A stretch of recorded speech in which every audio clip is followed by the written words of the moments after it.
大家好，歡迎大家繼續收睇東亞銀行2026年經濟及市場展望。我係主持 Heidi 黃海迪。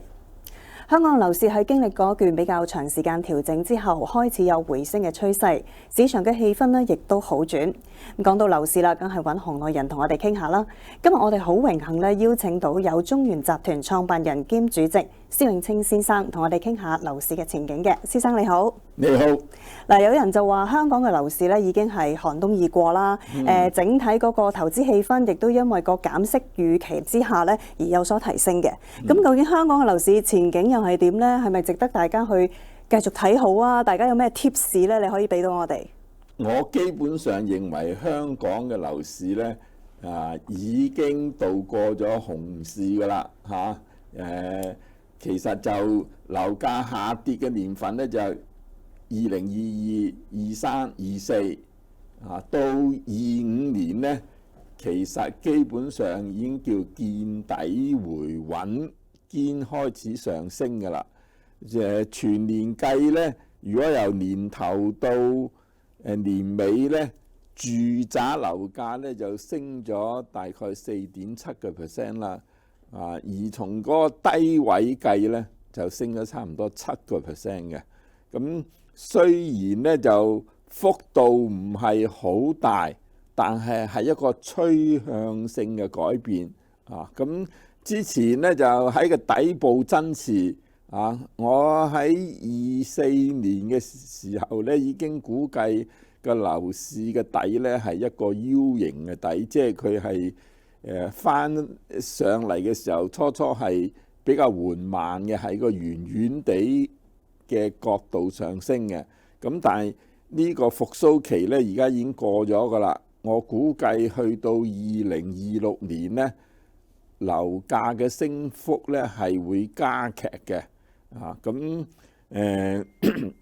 點解會睇得相對好呢？一個呢就係一啲基本因素，啲客觀大嘅環境呢係改變咗嘅。第一個呢就係喺開始嘅時候，大家都對中美摩擦呢係有所擔憂嘅。因為驚美國當中國係差唔多頭號敵人㗎啦，係一個有敵意嘅競爭對手，佢係諗住全方位去打壓中國嘅。但係經過貿易戰埋牙之後呢，美國開始意識到呢個對手唔簡單如果要同中國完全切割呢，美國受嘅傷害可能更加大咁佢初以為佢有啲嘢可以卡中國脖子，點知中國可以卡佢脖子嘅仲多稀土啦，對佢好多方面都有影響嘅。另外佢又驚佢啲飛機冇人買啲農產品冇人買所以佢知道同中國切割呢係做唔到嘅。咁呢個改變呢都令到好多人擔憂，話香港如果因為美國要打壓中國呢，連香港都打埋嘅喎金融中心都冇得做喎咁但係實際上呢，美國嘅態度而家係改變緊啦。佢承認冇得同中國脫即係佢叫 decouple 即係冇得切割嘅，切割晒對佢冇利嘅。特朗普成日都要話，習近平我同佢好老友嘅，我同佢關係好好嘅。我哋將來有好多交往，美國要去中國投資，美國亦都會買中國嘅嘢。咁個態度呢係改變咗。咁香港係一個外向型嘅社會啊嘛，咁變咗同即係中國對外關係好咗呢，香港嘅機會都多咗嘅。實際上美國今年嘅講法呢，就係佢差唔多撤回美洲㗎啦，佢係戰略退卻放棄歐洲，放棄亞洲，淨係顧住佢嘅北美同埋拉丁美洲嘅啫。咁喺咁嘅情況下咧，就香港以前一啲顧慮咧就可以減輕。咁呢個係地緣政治上咧冇以前咁緊張噶啦。咁另一個咧就係香港嘅經濟其實係好轉緊嘅。啲人一般比較注意咧就係餐飲業啊、零售業啊，好似仲係不景氣。但係呢兩範咧唔係香港嘅主要嘅經濟支柱嚟嘅嚇。咁香港主要經濟支柱咧係金融業、貿易、物流、專業服務。咁嗰方面咧就係增長得比較穩定嘅。你香港嘅股市以前過1000億一日嘅成交已經拍爛手掌㗎啦，而家平均每日都2000幾億IPO 又重奪世界牛耳咁變咗咧就連政府印花稅都收多咗好多，你交投多印花稅咪多咯咁同埋IPO 比較興旺咧啲投資者亦都蠢蠢欲試啊嘛，咁所以金融係好轉咗嘅。另外咧喺貿易戰入邊咧，各個國家都加稅，係香港咧就自由港免稅所以乜都嚟香港先，再運出去咧就有着數喎。所以香港嘅轉口貿易咧係大增嘅咁有咗貿易自然有物流啦有貿易亦都需要保險外匯專業服務咁變咗香港強嗰幾範咧都係得益喎咁至於餐飲零售本地嘅市場咧一定係受到互聯網網購外賣所影響㗎啦。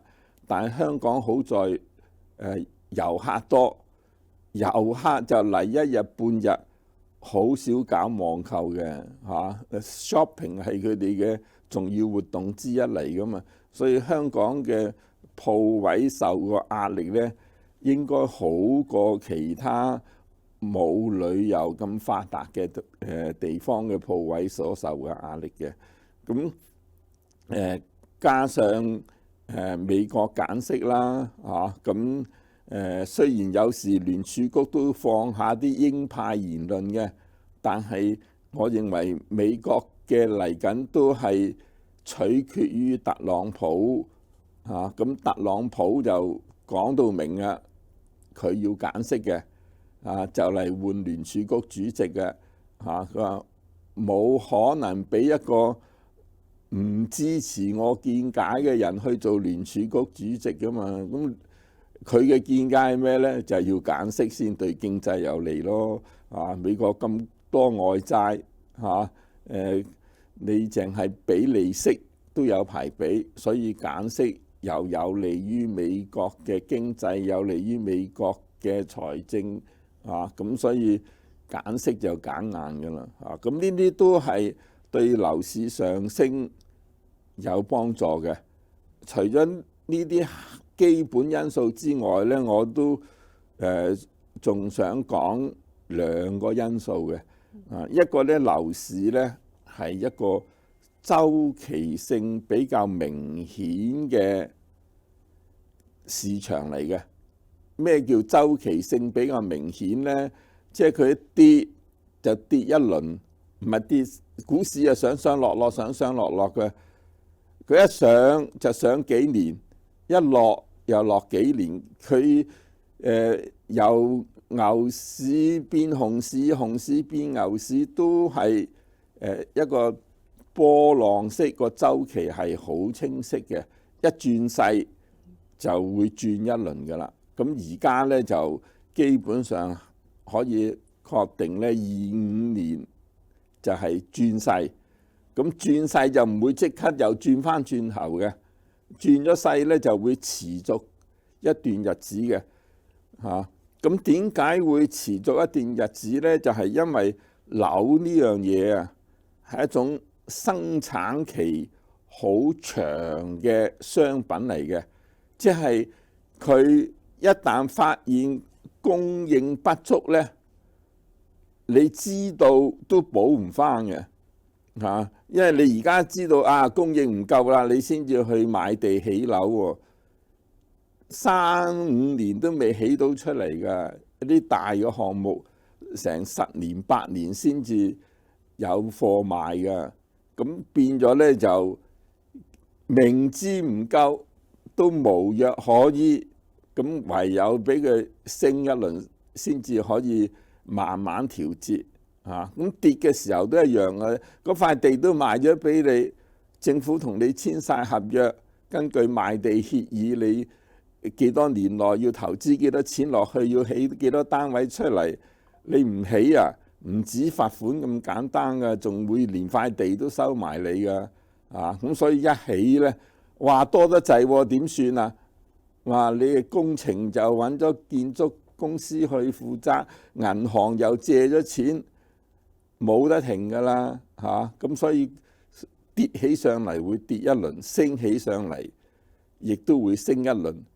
升一輪唔係生幾個月喎，而係3-5年閒閒地嘅喎。咁如果係確認咗2025年轉勢，咁26年啊升硬嘅咯喎，分分鐘27年、28年都係繼續升嘅嚇。咁所以呢，就係佢嘅特色呢係升勢明顯嚇。咁升勢明顯呢，確認轉角呢，就應該跟住嚟就升呢係好穩陣嘅啦。即使唔升都係調節一下嘅啫，升急咗就調節一下。咁25年升得急唔急啊？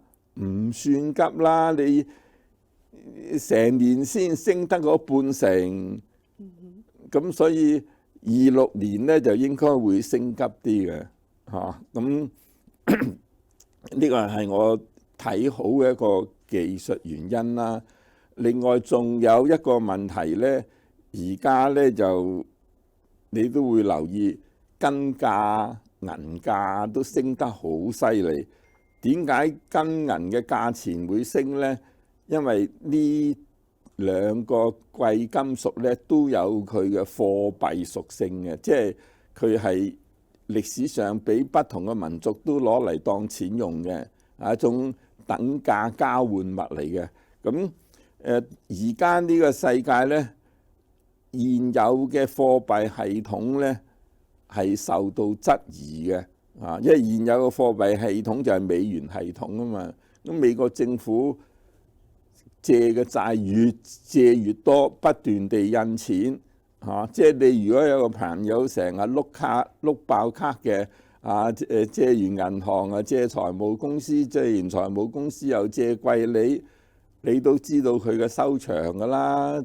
除咗破產都冇乜好結局㗎啦。佢基本上係借新債還舊債嚇。咁所以大家對美元係有擔憂嘅時候，對印出嚟嘅貨幣有擔憂嘅時候呢，自然會重視一啲實物資產嚇。咁實物資產除咗黃金白銀之外，就係樓啦嚇。咁持有樓呢係正過持有其他財富嘅啊，因為金啊銀啊都會俾人偷咗去搶咗去喎。樓啊冇得偷冇得搶喎，不動產嚟嘅，註冊咗係你嘅就係你㗎啦。以前共產黨沒收咗你啊，改革開放隔咗好多年都俾翻你啦，因為登記住係你㗎嘛。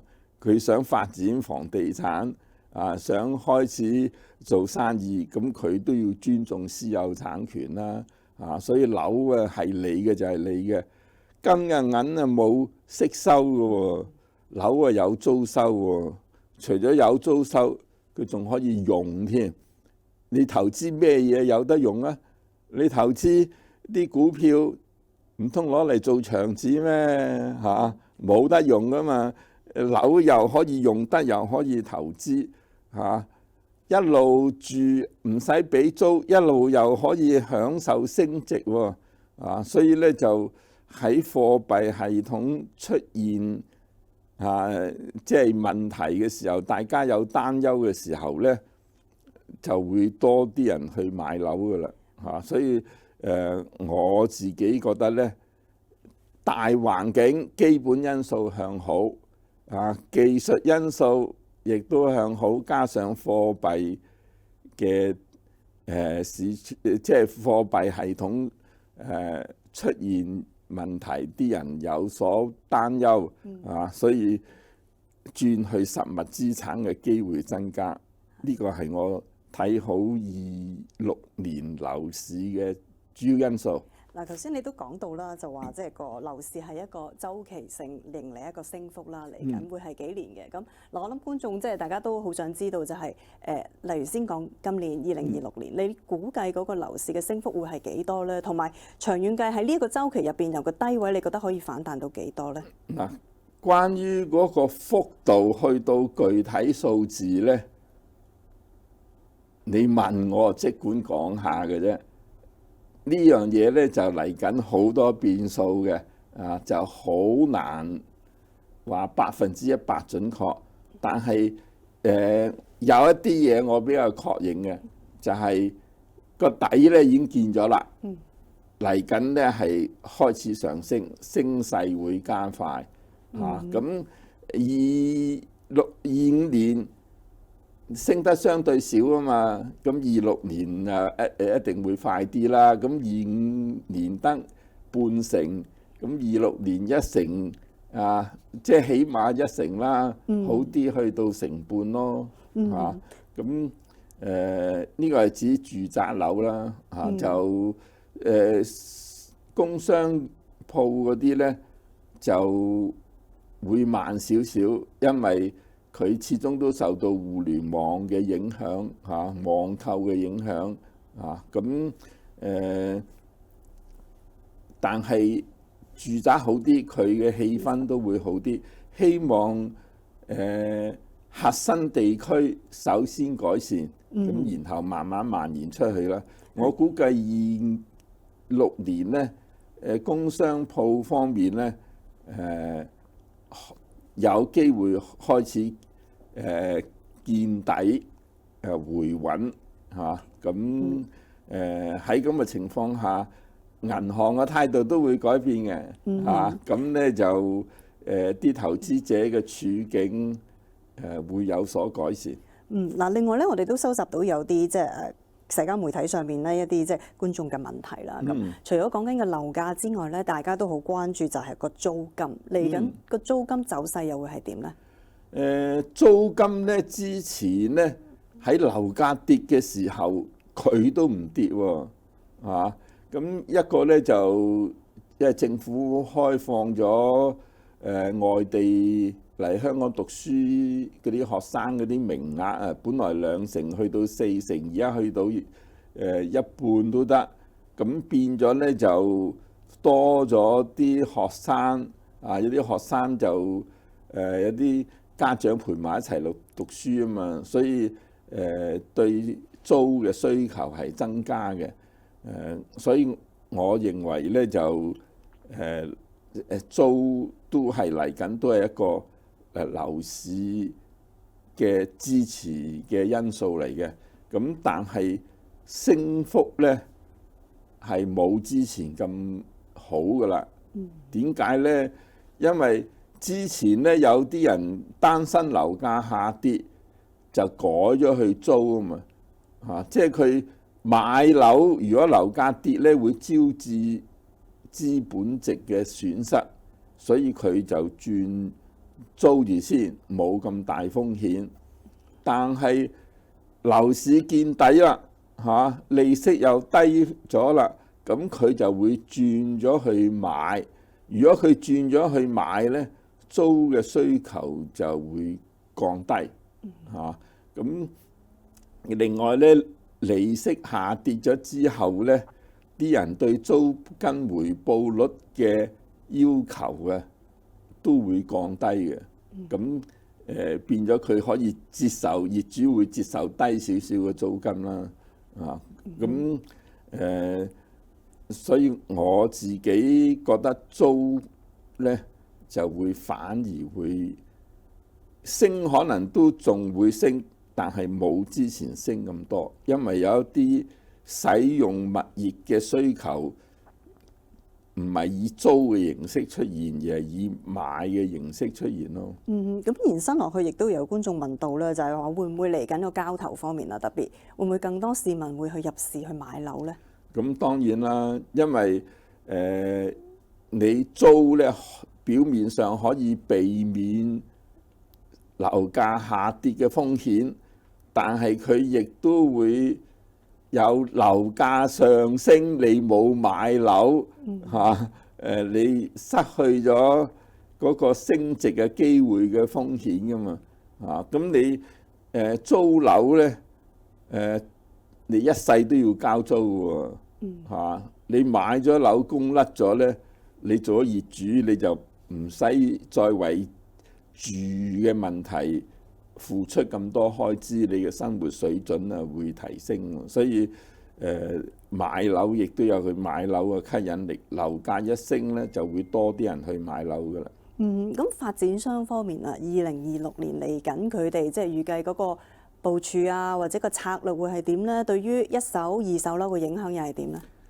之前樓價唔好嘅時候咧，發展商就急於要套現，個個咧就削價求售，就變咗咧就為咗賣多啲、賣平啲都制。咁佢咧係帶動樓市下跌嘅主要動力嚟嘅。咁而家咧佢哋心紅咗好多，最近我見嗰啲發展商開盤都加翻價啦。以前咧就新盤啊加，貨尾就唔加住，因為佢諗住借新盤高啲嘅價咧去拉動貨尾成交嚇。咁而家咧貨尾都唔肯嘥啊，貨尾都加價，唔未定加幾多之前佢先封盤啊。咁所以發展商嘅取態咧係明顯改變。有一啲人話發展商仲好多貨尾喎。我話你點決定佢多咧？佢有成差唔多2萬個都唔多啊。咁2萬個只係一個數字嚟噶嘛，你要睇下今年同舊年比係多咗定少咗或者今年同歷史上平均嘅貨尾比係多定係少先得啦。多與少係一個相對嘅比較啊嘛。現實咧就而家嘅貨尾咧，同歷史上比較好，同舊年去比較好，都係低嘅咁貨尾少咗，發展商自然冇咁急於去減價啦。咁如果你係有喺市場一手市場睇開樓嘅，你都會發覺最近推出嚟嘅新盤嘅價錢升翻唔少嘅，唔係3、2% 嘅啦。而家一加5個、6個咁嘅水平，有啲去到加10個咁滯嘅咯。嗱呢個就住宅市場啦。另外都有觀眾就問到關於投資方面啦。如果講緊工商鋪啊，或者車位方面啊，咁嚟緊又有冇一個投資價值呢？頭先都有講啦，互聯網嘅出現呢，令到零售業嘅打擊係好大嘅其實零售額未必一定少嘅，只不過唔使透過鋪位去買普通嘅商品啊嘛。我見年青嗰代大部分都喺網上購物嘅以我觀察，我身邊嗰啲人計呢，佢買嘢冇少到嘅，日日都有貨送嚟嘅唔係買咗嗰樣買咗嗰樣，但係都唔係經過鋪位買嘅，所以鋪位嘅價值係受到影響嘅。嗰個影響咧，其實唔止嗰個租金同樓價嘅跌幅㗎啦。不過香港仲有旅遊業，仲有外地客，咁佢先至撐住先嘅啫。咁至於餐飲啊，都受外賣嗰啲影響嘅嚇。咁另外寫字樓咧，而家年青人咧，其實都習慣咗想 work from home 啊。如果你問打工仔咧，個個都話 work from home 好嘅啊。雖然老細多數唔贊成，但係大勢所趨啊。我啲人事部都有喂，要接受 work from home 啊，你唔接受，你請唔到咁多人㗎啦。咁所以咧就寫字樓啊嗰啲都多少受到一啲影響。但係呢啲影響咧，去到某一個位就會揾到平衡㗎啦嚇，因為都唔係所有工作都可以 work from home 啊。我公司個清潔阿嬸都問可唔可以 work from home 喎？咁你咪清潔自己屋企收公司錢，咁冇可能㗎嘛嚇。咁有啲工作咧都一定要喺辦公室做嘅，咁所以佢即係調整咗一輪嚇之後，又會翻轉頭嘅嚇。咁車位方面咧，車位咧就影響應該冇咁大，即係而家電動車啦嚇，唔使用油啦嚇，用電係平好多，所以經常性開支少咗。另外而家啲電動車好平喎，即係中國啲產品嚇性價比又高，買得起嘅人又多嚇，咁所以將來可能車位都有佢嘅需要，因為有車嘅人多咗啊嘛。如果將來有低空經濟啊，咁你啲車飛得嘅嚇，咁你飛得啫，你都要停噶嘛嚇。咁所以我認為車位就受而家電動車啊、互聯網嘅影響咧，係變咗係對佢有利，唔係對佢有害嚇。咁應該如果隨住經濟好咧嚇，即係用車嘅機會會增加嚇。如果低空經濟發展到咧，就以前香港受馬路不足影響啊嘛，咁啊滿天飛啦，咁啊，但都要揾個位停噶嘛。好，咁我哋今日咧都唔該晒施生一個咁詳盡嘅觀點啦，同埋分析。咁我哋而家先休息一陣，轉頭下一節翻嚟咧，我哋揾嚟咗有東亞銀行首席經濟師卓亮先生，會同我哋咧就係分析下經濟前景嘅。